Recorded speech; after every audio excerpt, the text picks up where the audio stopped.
stories with Aloud books. I am here with the PoetryTube Tag, Poetry Newbie Tag, Poetry Tag. Yeah. I was tagged by the Sampler Girl, and this tag was created by Stripped Cover Lit. I will link them below for you. And I've got the questions. Oh, we got blowout. Right here, there we go. I got the questions here. Number one, actually, first off, disclaimers. I do not read a great deal of poetry.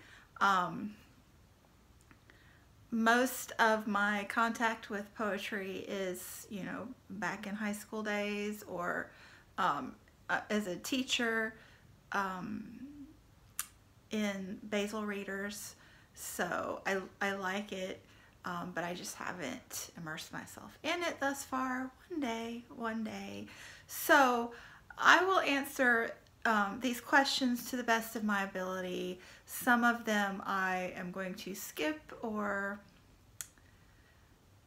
tweak a little bit for my own benefit and yours too. So anyway, yeah, you're gonna hear some I don't knows and I'm not sure here, and that's okay, that's okay. So jumping back in, number one, do you read and write poetry or do you just read it? None of the above? No, I kid. As I said, I like to read it. I just haven't read much of it. Well, you know, I've read some, but not in depth. And as far as writing it, actually, I won a contest when I was in high school for a poem that I wrote, or maybe it was junior high. I can't remember. But anyway, I went to a 7th through 12th grade high school, so somewhere in there, I won a poetry contest. But one thing I do get a kick out of writing are haiku, and I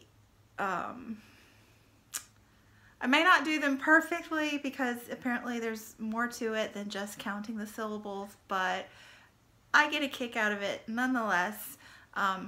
Whenever I teach a unit at school, there are always haikus involved, and I actually had a year on my blog. Yes, I used to have a blog.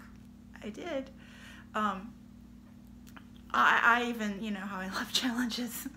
I challenged myself to have 365 posts, and it took me 3 years, but I hit that milestone, and then I quit the blog. Anyway, so yeah, I have several haikus on my blog, and I have my laptop opened up over here, so let's just go read a few of my little haikus, shall we? Okay, here we go. I'm just going to show you a few of my favorites. And you'll see, this seems to be a winter occupation for me, as you know, I hate winter and long for spring, but they're always paired with photos too. And this one, I think I was trying to lose a few pounds. So yeah, plump plumed friend, perched outside my wintry window pane. Fat looks good on you. Let's see. Oh, this is a good one. Bright happy faces joyously dance in the light. Cold depress me nots. And oh, there's a good one coming up. Look at this. Look at this. I think haiku are supposed to be about nature. Yeah, seasons. That's what they were due for me anyway. Frosted window panes violently scraped away by my denial. That was an early morning one for you. See what else we got here. Oh, here they come, here they come. This is a good one. I like this one. Dawn illuminates a harsh-edged beauty laced upon the frozen earth. Pretty dramatic. Here's another good one. Late fall blossoms trimmed in winter white. Sparkle on, summer, sparkle on. And here is my favorite. And this one will warm your heart. We're getting to spring now. It's coming, it's coming. Where'd it go? Where'd it go? I hope I didn't pass it. I think I did. Oh, I passed it. Sorry. Sorry, guys. What year is this? 2013, I think? Yeah. Had all kinds of, no, it's not. It's down here. Oh, there it is. There it is. Okay. This one's cute. Look at that ladybug. Okay, you got it? Tiny dotted dot, happiness dancing on red. Spring is a party. That's what I'm talking about. How was that? Was that fun for you? I kind of enjoyed it. A walk down memory lane. Anyway, questions 2 and 3. Who is your favorite poet, and what is one question you would ask them? I don't really have a favorite poet. All the above that I already said. I get a kick out of Emily Dickinson. She pops up in the Basil Readers a lot. You know, Langston Hughes, Maya Angelou. Those are some names that pop up.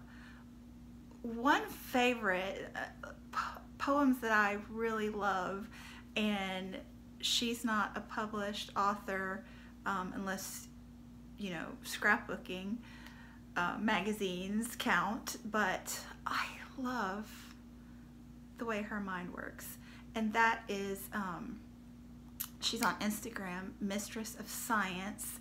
She's like Renaissance woman. She's a scientist by trade.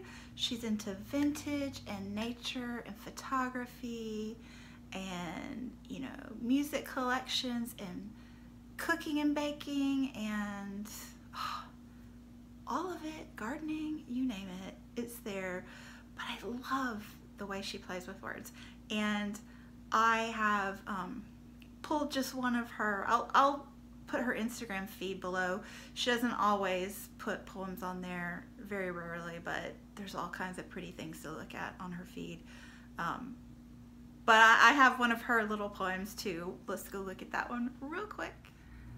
She does it with pictures too. So, November has arrived, the last month to be redacted, dividing days from before the fall.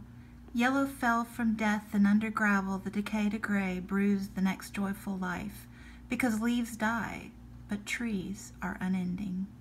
Isn't that pretty? Oh, I love it.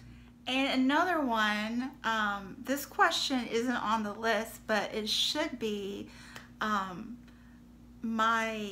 The poetry collection that I'm most looking forward to in 2019 is our very own Jen Campbell's.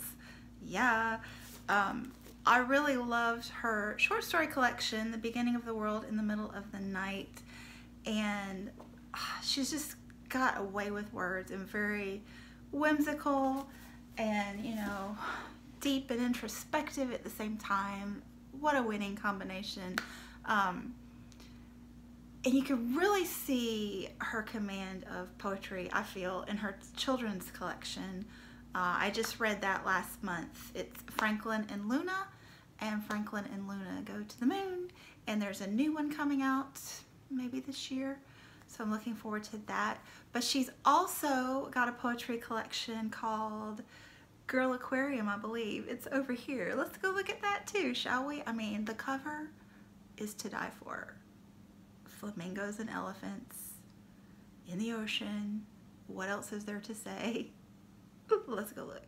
How cool is that, right?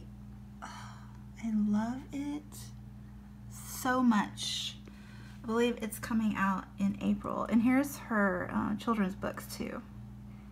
So yeah, good stuff right there. I will link Jen below as well. And look, flamingo. Okay, anyway, we're only on question 4. Okay, questions 4 and 5.